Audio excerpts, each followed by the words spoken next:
बिस्मिल्लाहिर्रहमानिर्रहीम। अस्सलामुअलैकुम my YouTube family, क्या हाल है। उम्मीद है आप सब लोग अल्लाह के फजल से ठीक ठाक होंगे। मैं हूं मुस्कान खान और मैं आप सब लोगों को अपने चैनल मुस्कान डेली कुकिंग पर वेलकम करती हूं।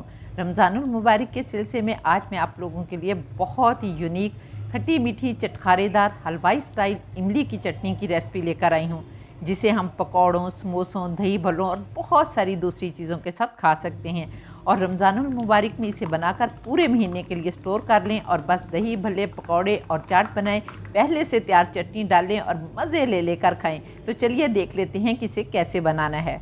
बिस्मिल्लाहिर्रहमानिर्रहीम। तो इमली की खट्टी मीठी चटनी बनाने के लिए यहाँ पर मैंने 100 ग्राम इमली ली है और बहुत ही साफ़ सुथरी इमली है, जिस तरह के आप पैकेट से भी देख रहे हैं। और लेकिन ये बीज के साथ है, और बीज के बगैर अगर आप लोगों को इमली मिल जाए तो वो तो और भी अच्छी बात है, लेकिन यहाँ पर बीज जो है वो आसानी से निकल जाते हैं। तो इसलिए जब हम इसको सोक करेंगे तो बड़ी आसानी से इसके बीज जो हैं वो निकल जाएंगे। अब हमने इसके अंदर 1 कप या 2 कप आप पानी डाल लें, जितना पानी डालने कोई मैटर नहीं करता। तो यहाँ पर आपने 1 कप इसके अंदर पानी डाल देना, और अगर आप लोगों को जल्दी चाहिए तो आप गर्म पानी डाल दें और 2-3 घंटे के लिए इसको भिगोए रखें, तो ये तैयार हो जाएगी। लेकिन अगर आपको ज़्यादा जल्दी नहीं है तो आप नॉर्मल पानी भी डालकर इसको भिगो सकते हैं। तो यहाँ पर अब हम इसमें 2 कप पानी डालेंगे और इसे ढक कर रख देंगे, और 2-3 घंटे के बाद या ओवरनाइट भी आप इसको ढक कर रख सकते हैं और नेक्स्ट डे बना सकते हैं। लेकिन यहाँ पर मैं 4-5 घंटों के लिए इसको भिगोऊंगी और फिर आप लोगों को दिखाऊंगी। यहाँ पर देखें, इमली को भिगोए हुए 5 घंटे हो गए थे। तो यहाँ पर अब बहुत अच्छी तरह से ये सॉफ्ट हो गई है। अब हमने हाथों की मदद से मल कर इसका गुदा जो है वो निकालना है, और बहुत अच्छी तरह से आपने मलना है ताकि इसके बीज अलग हो जाएं और इसकी वो जो जैकेट सी होती है, छिलके से होते हैं, वो भी अलग हो जाएं और बहुत अच्छी तरह से पल्प जो है वो अलग हो जाए। और जब आपने अच्छी तरह से 1-2 मिनट के लिए इसको मसल लेना है तो फिर आपने एक जाली लेनी है, स्ट्रेनर लेना है, और उसे किसी भी बर्तन के ऊपर रखें और छान लें। और फिर आपने ऊपर से भी दबा कर इसका पल्प निकालते जाना है। और यहाँ पर जब अच्छी तरह से दबा कर सारा पल्प आप निकाल लेंगे, यहाँ पर देखें ये किस तरह से मैंने दबा कर इसका सारा पल्प जो है वो निकाल लिया। फिर जो बाकी आपने मुट्ठी में दबा कर उसका रस निकाल लेना है और उसे दूसरे बर्तन में रखते जाना है, और फिर उसमें आपने 1/2 कप पानी डालना है और अच्छी तरह से फिर मसलना है, क्योंकि उसके अंदर भी अभी खटास होगी और इमली का बहुत सारा जो है वो जायका होगा, तो उसको भी आपने डाल लेना है। और बस एक ही दफ़ा आपने आधा पानी और डाल लेना, ज़्यादा पानी फिर आपने नहीं डालना। तो यहाँ पर देखें माशाल्लाह अल्हम्दुलिल्लाह हमने अच्छी तरह से इसका पल्प जो है वो निकाल लिया। ये वाला पल्प जो है इसको भी आप स्टोर कर सकते हैं, कोई भी आप डिब्बा ले लें, कोई भी जार ले लें, उसके अंदर डालें और आप इसको फ्रीज़ कर लें। और ये पल्प जो है बहुत सारी चीज़ों में इस्तेमाल होता है। मैं आप लोगों को चटनियाँ बनानी सिखाऊंगी, उसमें भी ये पल्प जो है वो इस्तेमाल होगा, इसलिए आप इसको फ्रीज़ भी कर सकते हैं। और दूसरे, अब हमारे पास पल्प तैयार हो गया, तो चलिए अब चटनी बनाने की तैयारी करते हैं।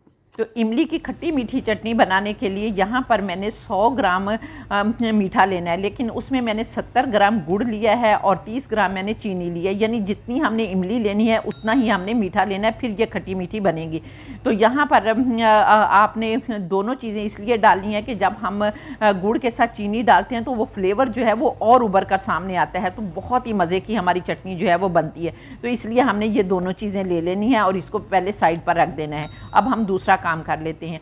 अब हम चूल्हे पर एक पैन रखेंगे, बिस्मिल्लाहिर्रहमानिर्रहीम, और उसके अंदर हमने 3-4 टीस्पून सौंफ डालनी है, और इसके साथ ही हमने 1/2 टीस्पून काली मिर्च, साबुत काली मिर्च डालनी है, और 1 चम्मच साबुत ज़ीरा डालना है, और इनको इस अच्छी तरह से रोस्ट कर लेना है। और जब इनकी खुशबू आने लगे तो आपने चूल्हा बंद कर देना है और फिर इन्हें ठंडा करना है, और ठंडा करके आपने इन्हें दरदरा सा ग्राइंड कर लेना है। तो चलिए ये रोस्ट हो गए हैं, मैं इनको उतार लेती हूँ और फिर इनको ग्राइंड कर लेती हूँ।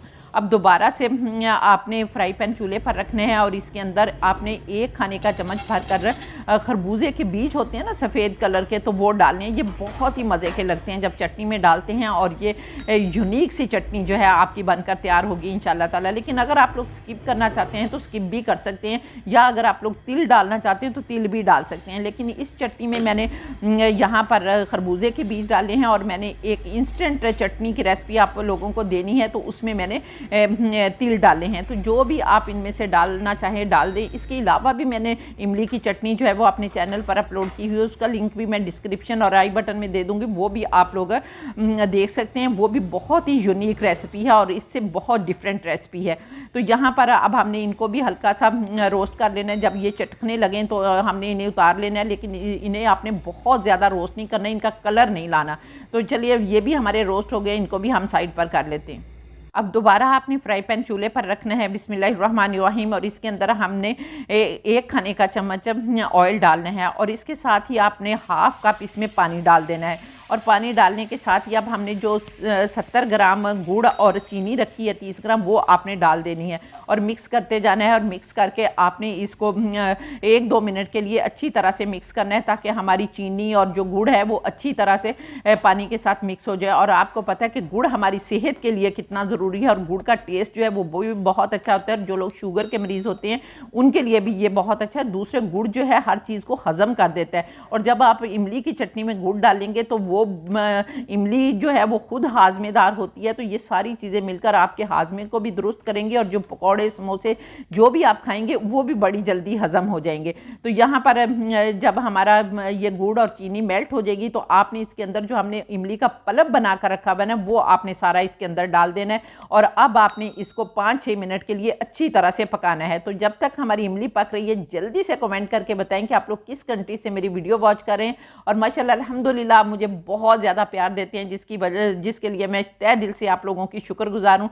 और अगर आप लोगों ने अभी तक मेरे चैनल को सब्सक्राइब नहीं किया तो जल्दी से चैनल को भी सब्सक्राइब कर लें और साथ बने बेल बटन को ज़रूर दबा दें, ताकि मेरी हर नई वीडियो का नोटिफिकेशन सबसे पहले आपको मिले और आप लोग मेरी यूज़फुल वीडियो से फ़ायदा उठा सकें। और कमेंट करके ज़रूर बताएं कि आप लोगों को मेरी वीडियो कैसी लगती है, और अच्छा सा कमेंट करें ताकि आपका कमेंट भी पिक भी किया जाए, पिन भी किया जाए और वीडियो में भी चलाया जाए। तो यहाँ पर देखें माशाल्लाह अल्हम्दुलिल्लाह हमारा ये जो इमली का पल्प और सारी चीज़ें ये पक रही हैं। और जब अच्छी तरह से पक जाएंगी और बाकी मसाले कब डालने हैं वो मैं आगे चलकर आप लोगों को बताऊंगी। अभी हमने पका कर थोड़ा सा इसे गाढ़ा करना है। और हमें कैसे पता चलेगा कि हमारा ये जो इमली का बैटर है ये अच्छी तरह से पक कर तैयार हो गया है? तो इसकी निशानी ये होगी कि जब ये जो झाग इसके ऊपर आ रही है ना, वो ख़त्म हो जाएगी। ये इमली जो है बहुत ही मज़े की है और साफ़ सुथरी है, इसलिए इसके ऊपर आपको इतनी झाग नज़र नहीं आएगी। लेकिन कुछ इमली ऐसी होती है कि जो बहुत ज़्यादा साफ़ सुथरी नहीं होती, तो उसके ऊपर झाग जो है वो बहुत ज़्यादा आती है। तो जब आपकी झाग ख़त्म हो जाएगी, एक निशानी तो ये है कि जब झाग ख़त्म हो जाएगी तो फिर हमारा ये इमली की चटनी जो है वो तैयार हो जाएगी। और दूसरी निशानी मैं आप लोगों को आगे चलकर बताऊंगी। ये देखें अब काफ़ी हद तक हमारी जो इमली का पल्प है इसको पकते हुए हो गए, 5 से 7 मिनट हो गए। अब हमने जो ग्राइंड करके मसाला रखा हुआ था ना, वो सारा मसाला आपने इसके अंदर डाल देना है और फिर आपने 2-3 मिनट के लिए इसको अच्छी तरह से पकाना है। अब यहाँ पर दोबारा से हमारी इमली की चटनी को पकते हुए 2 मिनट हो गए हैं। अब हम इसमें कुछ और मसाले डालेंगे, जिसमें सबसे पहले हम हाफ़ टी स्पून सुरख लाल मिर्च डालेंगे। यहाँ पर अगर आप लोग चाहें तो कुटी हुई लाल मिर्च भी डाल सकते हैं। इसके साथ ही हम 1/4 टीस्पून जिंजर पाउडर डालेंगे, जिसे अदरक का पाउडर कहते हैं ना, जो सूंठ भी होती है। और ये भी हमारे लिए बहुत ही हाजमेदार भी होती है और दर्दें भी हमारी ख़त्म करती है। और जो सर्दियों में ख़ास तौर पर जोड़ों में दर्द वगैरह हो रहा होता है तो उसके लिए भी ये बहुत ही मुफीद है। इसके साथ ही हम 1/4 टीस्पून काला नमक डालेंगे और ये भी बहुत ज़्यादा हाजमेदार होता है। और हाफ़ टी स्पून हम इसमें सफ़ेद नमक डालेंगे, या आप लोग अपने जायके के मुताबिक नमक डाल सकते हैं। फिर हम 2-3 मिनट के लिए अच्छी तरह से इसको पकाएंगे और इतना पकाएंगे कि ये गाढ़ी हो जाए।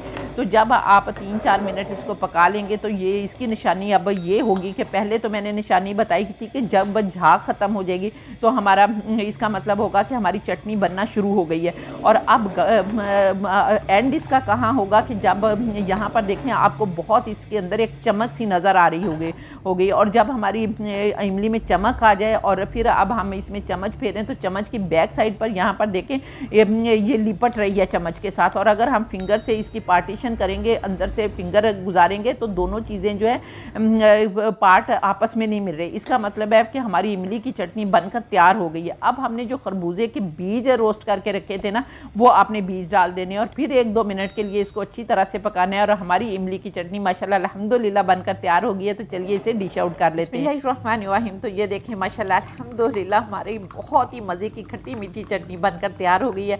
खुशबू भी बड़ी प्यारी आ रही है और मुंह में पानी भी बहुत ज़्यादा आ रहा है और बेख्तियार कहने को दिल कर रहा है फ़ाबिया ये लाई रब्बी को मत का ज़ीबान कि मेरे परवरदिगार ने कितनी प्यारी प्यारी नेमतें दी हैं जिनको हम बनाते खाते और अल्लाह का शुक्र अदा करते हैं। तो अब आप इस चटनी को महफूज भी कर सकते हैं। कोई भी शीशे का जार ले लें या कोई भी साफ़ सुथरा जार ले लें, बहुत अच्छी तरह से आपने वॉश करना है, खुश करना है और कि इसमें किसी भी किस्म का कोई पानी जो है वो ना हो और सारी चटनी को इसमें डालें, ढक्कन से टाइट करके बंद करें और फ्रिज में रखें। तो इंशाअल्लाह ताला 1 महीना तो क्या 2-3 महीने ये ख़राब नहीं होगी और फिर रमज़ानुल मुबारक में दही बलों पकौड़ों समोसों के साथ खाएँ तो इंशाअल्लाह ताला ये बहुत मज़े की लगेगी।